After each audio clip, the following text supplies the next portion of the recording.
Bonjour, je suis Leïla, fondatrice de 1000 pâtisseries aux farines africaines. Aujourd'hui, je vais vous présenter la recette commune du gâteau au chocolat que j'ai renommé le Souyata au chocolat puisque j'ai renommé chacune de mes recettes. Sachez que en tant que sociologue avec une spécialité handicap, je suis devenue pâtissière en recherchant quelque chose qui me permette en fait de manger des pâtisseries en variant mon alimentation et notamment sans gluten, sans lactose, avec moins de sucre. Et dans mon parcours où j'ai essayé la farine de sarrasin, la farine de maïs, la farine de riz, il y a eu des années depuis 15 ans où j'avais arrêté carrément de manger des pâtisseries ou bien je mangeais les trucs des boulangeries de temps en temps. Eh bien, j'ai découvert ou redécouvert la farine de manioc. Pourquoi je dis redécouvert? C'est parce qu'en fait, je suis métisse, un mélange de couleurs. Je suis métisse. Mon père est congolais de Brazzaville, en Afrique centrale, et ma mère est française de Grenoble-Saint-Égrève. Et du coup, j'ai grandi mes quelques premières années à Brazzaville et il se trouve qu'en Afrique centrale et en Afrique de l'Ouest, les Africains mangent ce qu'ils appellent le foufou ou le foutou. C'est la farine de manioc qui est faite en boule, qui fait des accompagnements de plats. Et donc moi en fait, je suis allée, tiens, cette farine de manioc, et si je la mettais dans mes gâteaux? J'ai cherché et j'ai enfin trouvé un fournisseur qui a une farine de manioc de très bonne qualité, qui n'a pas besoin d'être bio pour moi, parce que mon père m'a expliqué que la farine de manioc, le manioc en fait c'est une plante qui est robuste et qui nécessite peu d'entretien, donc peu de produits. Du coup, je l'utilise aujourd'hui dans toutes mes recettes, comme ça, et mon but c'est vraiment de venir faire de l'accessibilité aux repas conviviaux, à la maison, pour toute la famille, qu'on ait des intolérances alimentaires ou pas, et quand on en a, et ben en fait on revient à quelque chose de moelleux, qui n'a pas vraiment de goût, parce que parfois selon l'accompagnement ça a un peu de goût, l'essentiel du temps ça n'en a pas, et en fait on reste sur les habitudes de notre palais, qui a l'habitude de manger gâteau au chocolat, gâteau au yaourt, tous ces gâteaux en restant souple. Donc aujourd'hui, je vais vous présenter la recette du Souyata au chocolat, qui est donc le gâteau au chocolat. J'ai déjà pesé mes pistoles de chocolat. Donc dans ma recette, j'ai 150 g de chocolat. J'utilise de la crème sans lactose de la marque Débic qui s'appelle Végétop. Et donc pour faire ma ganache chocolat, je vais tout simplement mettre 150 g de crème Ezou sur le feu.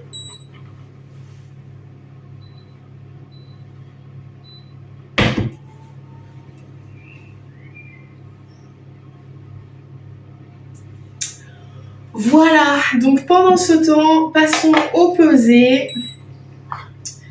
Dans un premier lieu, ça sera de la farine de manioc, donc pour 150 g. La farine de manioc, on m'a fait la remarque, moi j'ai plus l'habitude, mais on m'a dit qu'elle était très fine celle-là. Et d'ailleurs, elle vole énormément dans l'air. Voilà, donc j'ai 150 g de farine de manioc. Je passe au sucre, donc je vais mettre 40 g de sucre.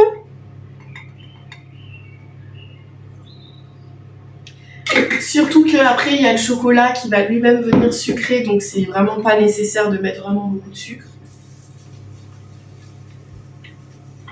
Hop, je tourne ma ganache. Ensuite, alors moi, la recette que j'ai trouvée, c'est avec du psyllium. Pour ceux qui découvrent, le psyllium est une psyllium blond. C'est une céréale qui est aussi un complément alimentaire, source de fibres, qui est un mucilage, voilà, qui aide aussi au niveau de la digestion. Et du coup, ça va venir faire vraiment gonfler le gâteau et donner cette sensation moelleuse.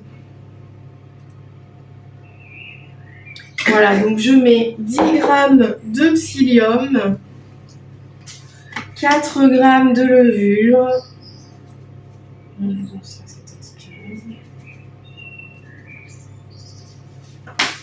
Voilà, je mets de la poudre d'amande. Alors là, c'est le secret. Quand on utilise la farine de manioc, on met de la poudre d'amande ou bien du moult ou du tourteau de noix, d'une autre céréale. En tout cas, moi j'utilise la poudre d'amande parce que c'est elle qui va venir amener ce moelleux et et la souplesse. Voilà. Alors, poudre d'amande 70.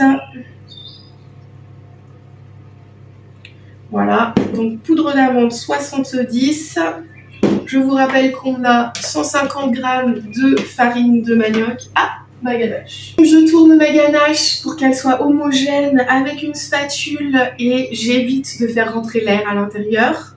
Donc, je reste vraiment à l'intérieur de la casserole.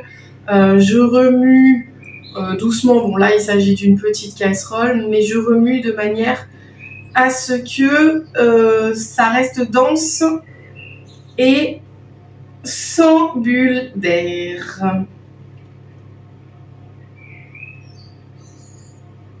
Voilà, nous serons prêts dans quelques instants. Je répète, 150 g de farine de manioc, 40 g de sucre, 10 g de psyllium, levure 4 g, poudre d'amande 70 g. Je mets un tout petit peu d'huile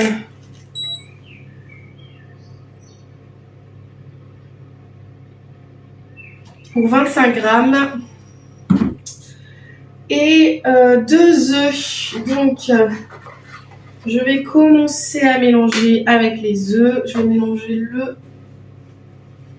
le sec. Normalement, on mélange le sec ensemble. Et l'humide ensemble après. Voilà. Alors. Et de 1.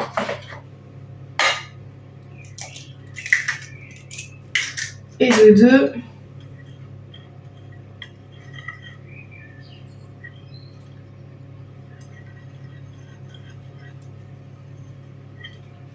Voilà, donc je ne sais pas si ça se voit bien la texture. Maintenant, je vais mettre ma ganache.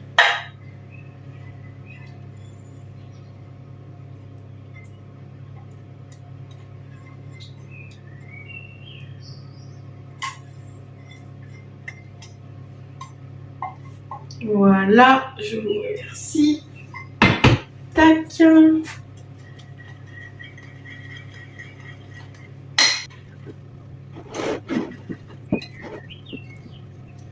Et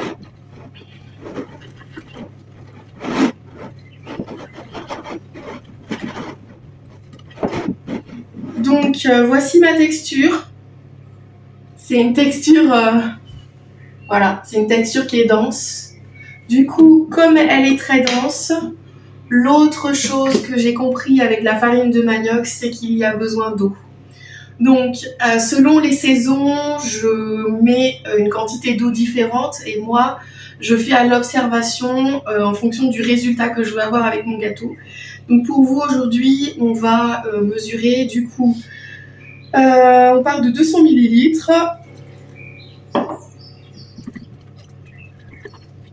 Donc, ce que j'ai observé, c'est qu'avec les saisons, selon le taux d'humidité et selon le temps, je mets plus ou moins d'eau. Voilà, donc c'est la raison pour laquelle je trouve que c'est un peu délicat de donner une réponse précise. Voilà, déjà, là on a quelque chose d'un peu plus souple, et donc je vais rajouter encore un petit peu, et je pense que ça sera bon parce qu'avec ce gâteau, moi je veux pas qu'il soit trop liquide.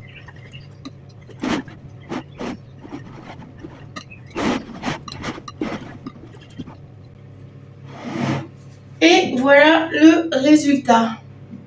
Donc pour moi, une texture comme ça pour ce gâteau au chocolat, c'est suffisant.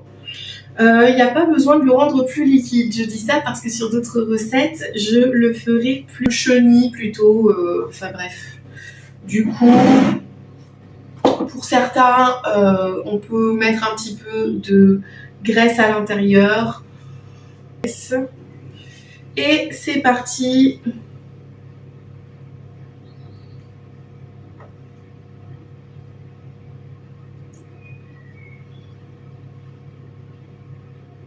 Je sais pas si ça se voit bien la vidéo, mais on a quand même bien rempli le moule qui va normalement gonfler, donc ça sera plein. Et zou, c'est parti pour l'enfournage. Tac. C'est un peu délicat, mais ça va le faire. Hop. 185 degrés. Vous pouvez donc acheter la farine de manioc sur mon site internet en 500 grammes ou en 1 kg. La farine de manioc, c'est vraiment une farine qui peut s'adapter à énormément de choses de notre quotidien. Et bien sûr très très gourmand.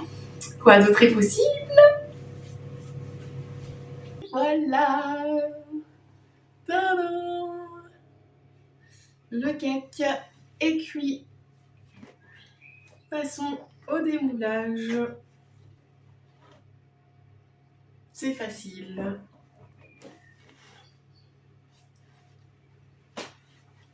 Bon, c'est encore un peu brûlant, mais on va pas attendre, on va le faire tout de suite.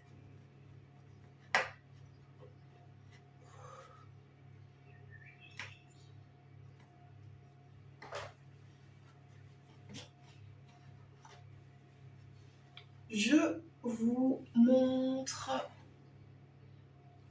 Ah. Voilà la texture. Je peux faire comme ça.